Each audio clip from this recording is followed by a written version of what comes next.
ہندو اور بدھسٹ کا جو عقیدہ ہے اس کے حوالے سے مولا فرماتے ہیں The Hindu and Buddhistic explanations of life after death, with always the influence of the soul taking forms either much lower, such as the lowest animals, or much higher, like some of the so-called gods of both Brahmanism and Buddhism, seem to many brought up outside their immemorial tradition as more of a hope and pious wish rather than anything founded on fact.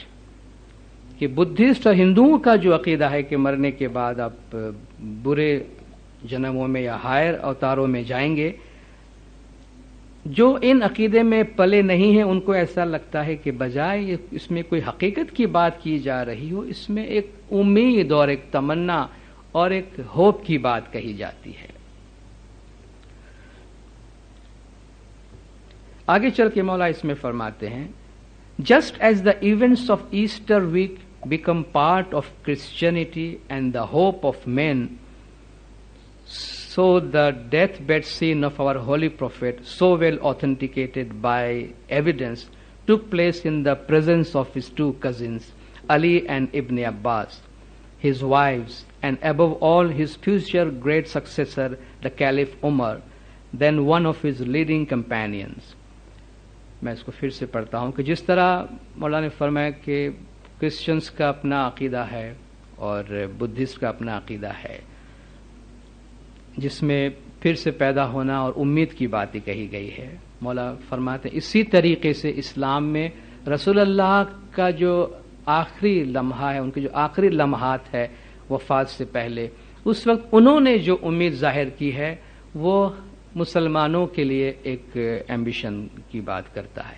Just as the events of Easter week become the part of Christianity and the hope of man, so the deathbed scene of our holy prophet, so well authenticated by evidence, took place in the presence of his two cousins, Ali and Ibn Abbas, his wives, and above all his future great successor, the Caliph Umar, then one of his leading companions. وہ واقعہ جو رسول اللہ کے آخری لمحہ میں پیش آیا، جس میں مولا مرتضی علی، ابن عباس، رسول اللہ کی بیویاں اور خلیفہ عمر موجود تھے. All this evidence is exactly the same. انہوں نے سب نے یہی بات کہی ہے. The last words of the prophet were companionship on high. رسول اللہ کے آخری الفاظ تھے رفقت العالی، رفقت العالی، یعنی جو سب سے بالاتر ہے اس کی کمپنی، اس کی صحبت کا میں تمنا رکھتا ہوں. The last words of the prophet were companionship on high. جو اعلیٰ ہستیاں ہیں، جو اعلیٰ ہستی ہے اس کی مجھے صحبت نصیب ہو. This is a third way of looking at survival after death. پہلے جو عیسائی اور ہندو پوائنٹس مولا نے بتایا.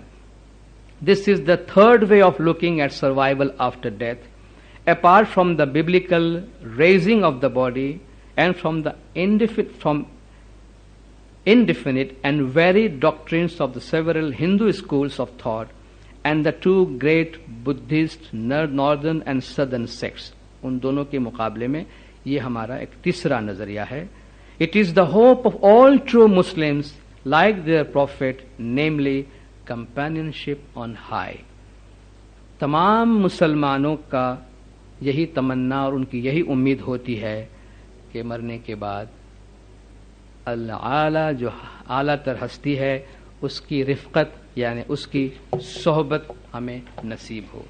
تو آپ دیکھیں اس میں مولا نے کس طریقے سے اس عنوان کو لیا ہے. امام سے ایک یہ بھی سوال پوچھا گیا تھا کہ آپ کے فرمان میں، چونکہ ری انکارنیشن کے حوالے سے اس اسٹڈی سرکل کا جس کا میں نے ذکر کیا، امام سلطان محمد شاہ کے ساتھ خط و کتابت ہوتے رہے ہیں، سوالات پوچھے جاتے رہے ہیں اور امام نے ان کو جوابات بھی دیے ہیں. اور ری برتھ کے بارے میں امام سے سوال پوچھا گیا تھا اور امام نے جواب دیا تھا کہ مرنے کے بعد اعلیٰ، جس طرح یہاں ہے کہ اعلیٰ ہستیوں کی صحبت کی تمنا ہے. انہوں نے پھر اور کلیریفیکیشن مانگا کہ آپ بتائیے کہ اس میں اور کیا خلاصہ آپ دے سکتے ہیں. تو مولانا نے جواب میں فرمایا تھا ری برتھ کے حوالے سے, the answer I gave as follows is very clear. Obviously, reborn means in a higher sphere than this earth. Obviously, reborn means in a higher sphere than this earth. اس دنیا سے, اس دنیا کے مقابلے میں, اس سے جو بالا تر درجات کہہ لیجئے, اسفیئر کہہ لیجئے, مدارج کہہ لیجئے, لیولز کہہ لیجئے, ڈائمینشنز کہہ لیجئے, وہاں پھر سے پیدا ہونا ہے. Without going to the final spiritual spheres, there will be further triumph before the highest points have been reached.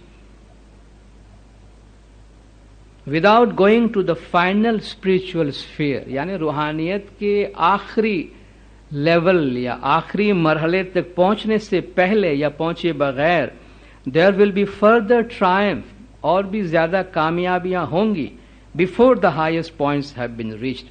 اس ہائیسٹ پوائنٹ پہنچنے سے پہلے جو اور دوسرے درجات ہیں, لہم درجات عند ربہم, قرآن میں بار بار فرمایا گیا ہے کہ ان کے اللہ کے پاس درجات ہیں, تو اور درجات میں کامیابیاں ہوں گی. Unless these highest points have been reached in this world and on this earth by the general rules of the Ismaili faith, beginning with kindness, gentleness, etc., and going up to the highest love of union with the Imam.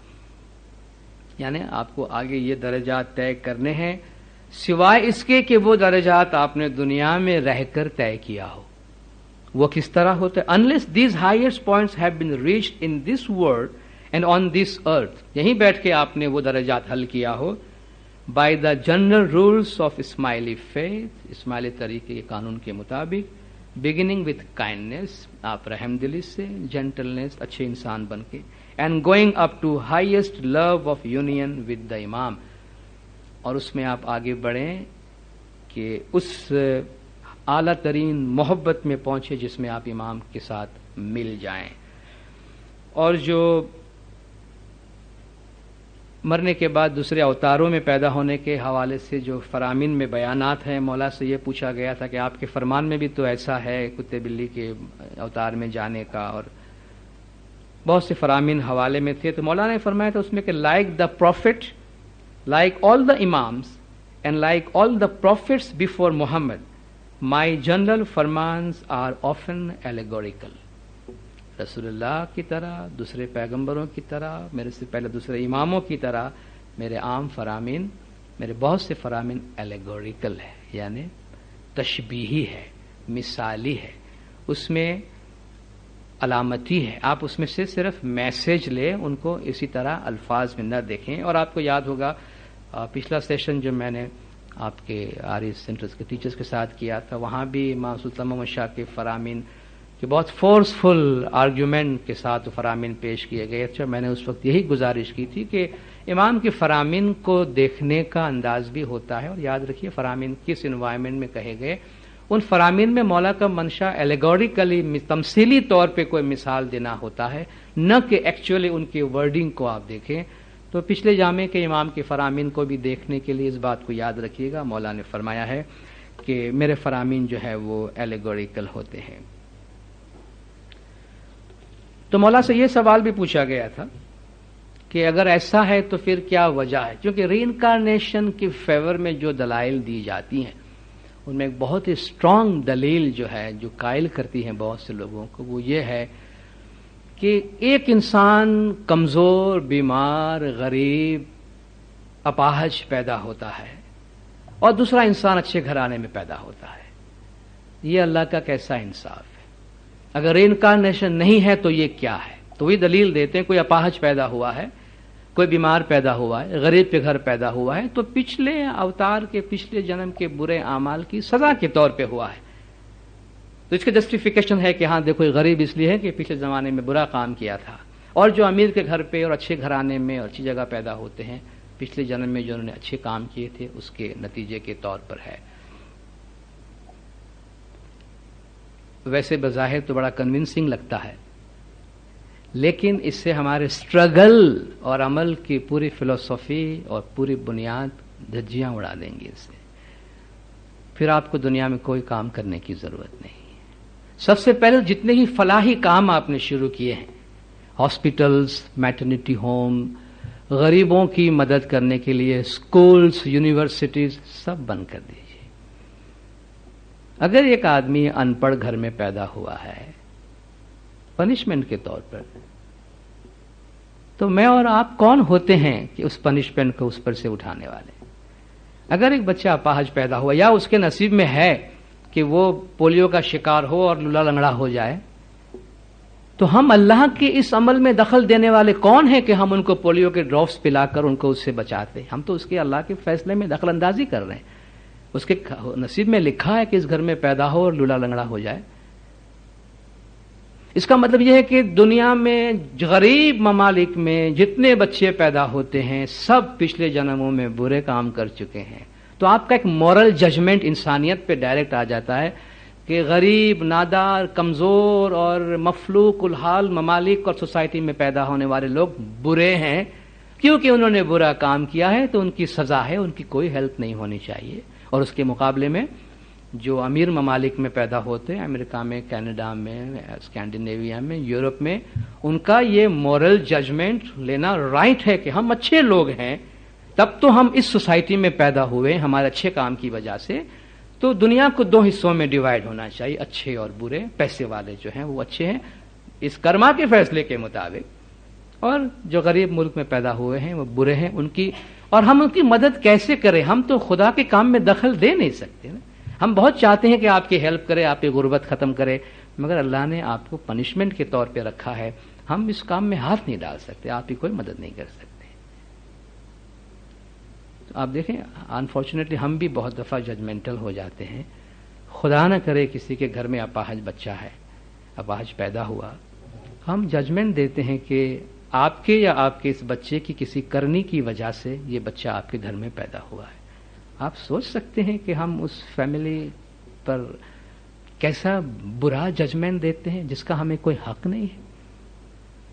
یہ judgment تو خیر جو مالک ہے وہ دے سکتا ہے، مگر جو مالک ہے وہ کہتا ہے کہ فرسٹ آف آل آپ کے گھر میں اپاہج بچے پیدا نہ ہو. یہ بھی آپ دیکھیں تو امام تو فرماتے ہیں کہ آپ کا کنسیپشن سے پہلے ہی آپ ایسی صحت بنائیں کہ آپ کی اولاد تندرست پیدا ہو. گویا ہم ان بری روحوں کا آنے کا دروازہ ہی بند کر دیتے شروع سے، کہ اگر اللہ نے ایسا کوئی پروگرام بنایا بھی ہو کہ اس سے گھر میں اپاہج بچہ پیدا ہو تو امام نے وہ راستہ بھی بند کر دیا کہ ہم شروع سے ایسی کوشش کریں گے کہ ہمارے سارے بچے تندرست پیدا ہو.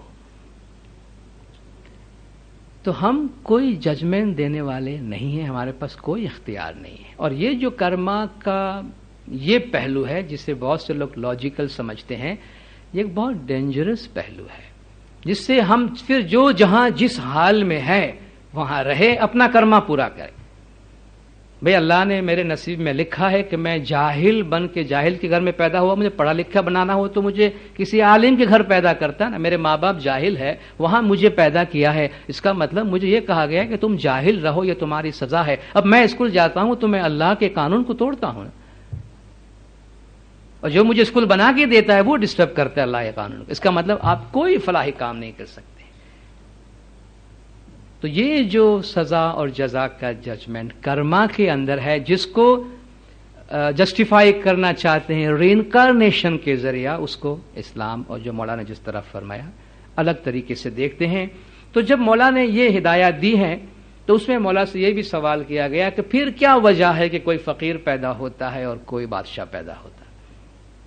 اگر آپ کہتے ہیں کہ ہر انسان اپنے اعمال کے مطابق ہے اور ہم نیچے سے اوپر کی طرف پروگریس کرتے ہیں، تو کیا وجہ ہے کہ کوئی غریب پیدا ہوتا ہے اور کوئی بادشاہ پیدا ہوتا ہے؟ امام صلی اللہ علیہ نے اس کا جواب دیا اسی کتاب کے اندر.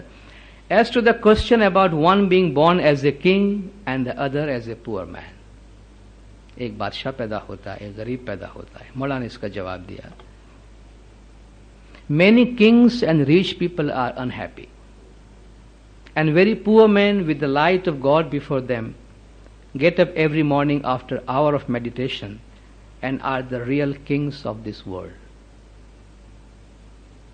بہت سے پیسے والے اور بادشاہ دکھی ہیں، اور بہت سے غریب لوگ صبح سویرے اٹھے 1 گھنٹہ عبادت کر کے اللہ کا نور ان کے سامنے ہوتا ہے، وہ صحیح بادشاہ ہے. اب دیکھیے اللہ کے نزدیک، مولا کے نزدیک ہیپینس کا ڈیفینیشن کیا ہے؟ آپ بادشاہ ہیں، آپ کے پاس پیسہ ہے اس لیے ہیپینس ہے، ضروری نہیں ہے. تو بہت سے بادشاہ اور پیسے والے لوگ مولا فرماتے ہیں دکھی ہے. If the hours of happiness between the poor man and the rich man could be counted, it would be found that God's justice is equal for all. جو مسرت کے لمحات کا اگر آپ تقسیم کرو جو کسی دولت مند کو اور کسی غریب کو ملتا ہے، تو مولا فرماتے ہیں کہ اللہ کا انصاف برابر ہے.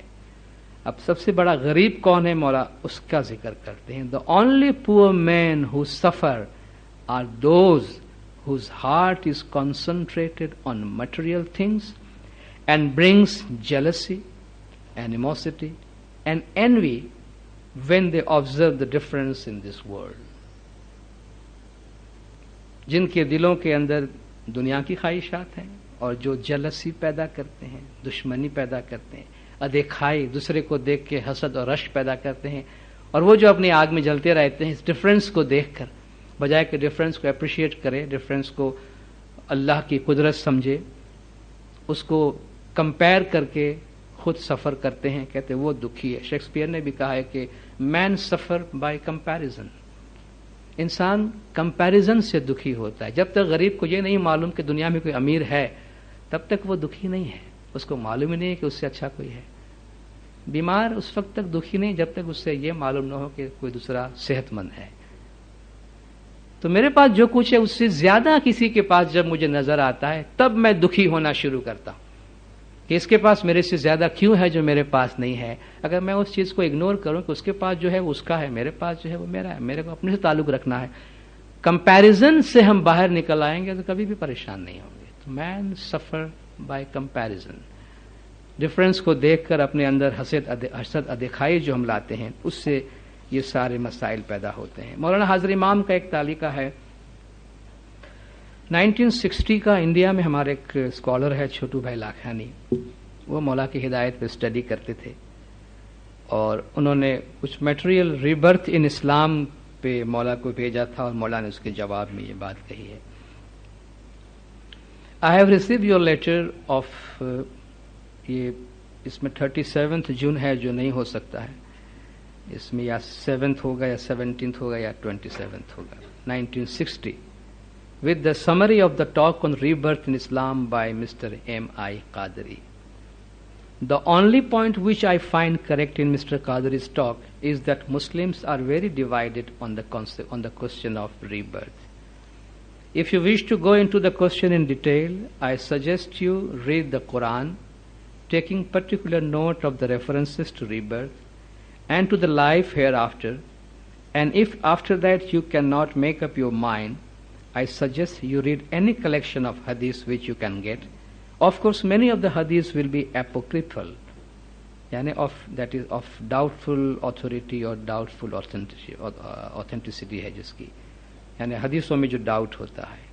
But they do in general sense represent Islamic thinking at the time of the Prophet.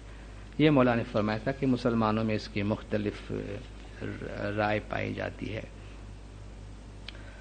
تو یہاں میں اپنی بات ختم کرتا ہوں اور امام سلطان محمد شاہ صلوات اللہ علیہ کا جو جنت اور جہنم کے حوالے سے جو میموائرز میں مولا نے لکھا ہے تھوڑا سا.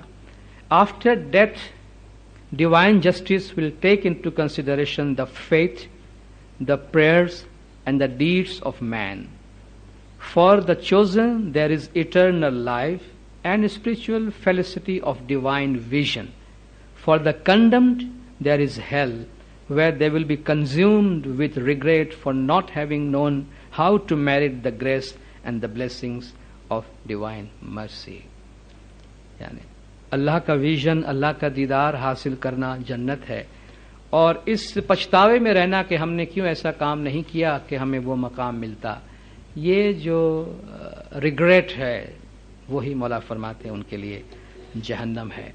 تو یہ چھوٹا سا مختصر سا سیر ہے، سمجھیے ہم کچھ ونڈو شاپنگ ہم نے کی ہے، کچھ ونڈوز ہم نے وزٹ کیے جن میں different interpretation life after death پہ موجود ہے. ہمارے کانٹیکسٹ میں یاد رکھیے ہم جب لائف آفٹر ڈیتھ یا ری برتھ کی بات کرتے ہیں، اگر ہم کہیں اسماعیلی عقیدہ تو پھر آپ پورا پکچر سامنے رکھیے. سارے ابھی تک ہمیں یہ نہیں معلوم اور ہمارے کتنے لٹریچر میں کیا کچھ کہا گیا ہوگا، چونکہ سب کچھ سامنے نہیں آیا. اور جو بات جس وقت کہی گئی ہے اس کا اپنا کانٹیکسٹ ہے، اس کا اپنا زمانہ ہے. اور جہاں جو ہندوستان میں جو بات کہی گئی ہے، یاد رکھیے اس کا بیک گراؤنڈ کیا ہے، کس ماحول میں کہا گیا، پرپس کیا تھا، اور اوور آل اس وقت کے جو ہمارا لٹریچر ہے اس کا رنگ کیا ہے، اس کا میسج کیا ہے.